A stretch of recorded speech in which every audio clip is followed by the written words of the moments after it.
Hello everyone, আসসালামু আলাইকুম।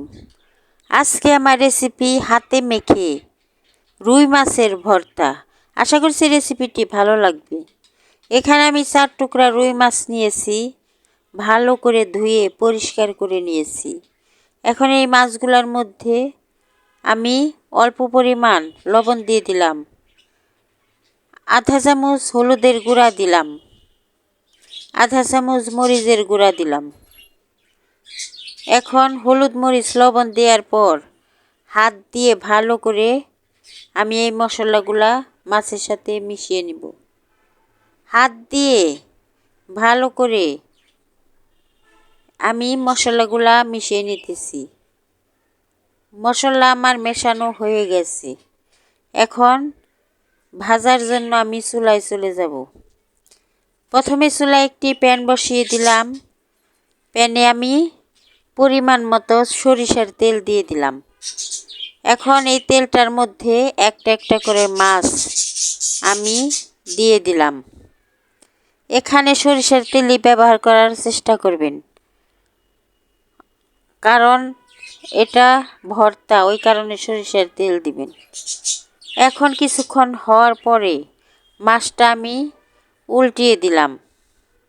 উল্টিয়ে দেওয়ার পর মাছটা আমি আবারও কিছুক্ষণ ভেজে নেব উল্টা পিঠ। আবারও মাছটাকে আমি উল্টিয়ে দিতেছি।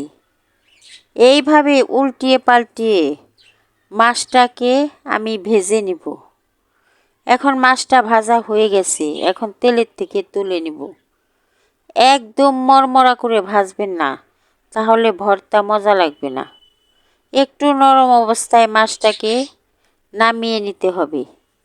এখন মাছটা উঠিয়ে নেওয়ার পর ওই তেলের মধ্যে কতগুলা শুকনা মরিচ আমি দিয়ে দিলাম ভাজার জন্য। এখন শুকনা মরিচটা আমার ভাজা হয়ে গেছে। এখন তেলের থেকে আমি শুকনা মরিচ তুলে নিব। মাছ একটু ঠান্ডা হওয়ার পর হাত দিয়ে কাটা বেছে নিব। দেখেন আমি মাছটা কিভাবে কাটা বেছে নিতেছি। এইভাবে মাছগুলা কাটা বেছে নিতে হবে। সবগুলা মাছই আমি এইভাবে কাটা বেছে নিব। এখন আমার একটা মাছের কাটা বাছা শেষ। এইভাবে আমি সবগুলা মাছের কাটা বেছে নিলাম।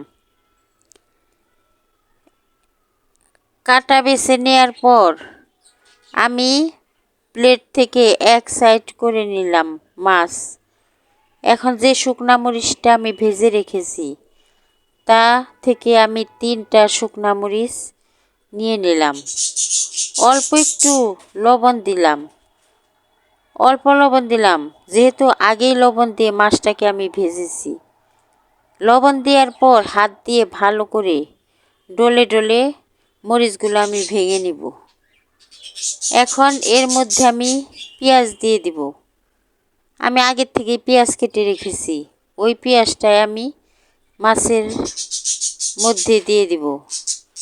পেঁয়াজটা একটু বেশি দিবেন, তাহলে মাছের ভর্তাটা মজা হবে। এখন আমি সরিষার তেল দিয়ে দিলাম। সরিষার তেল দেওয়ার পর আবারও পেঁয়াজ মরিচ একসাথে মেখে নিলাম। এখন মাছটা আমি পেঁয়াজ মরিচের সাথে মেখে নিব। মেখে হাত দিয়ে ভর্তা করে নিব। একদম ডলে ডলে ভর্তা করবেন না, আলতো হাতে মাছটাকে ভর্তা করে নিতে হবে। মাছটা আমার ভর্তা হয়ে গেছে। কেমন হয়েছে আমার হাতে মাখা রুই মাছের ভর্তা? যদি আমার রেসিপিগুলো আপনাদের ভালো লাগে তাহলে একটা লাইক দিয়ে সাবস্ক্রাইব করে আমার পাশে থাকবেন। আরও নতুন নতুন ভিডিও পাওয়ার জন্য ধন্যবাদ সবাইকে। আল্লাহ।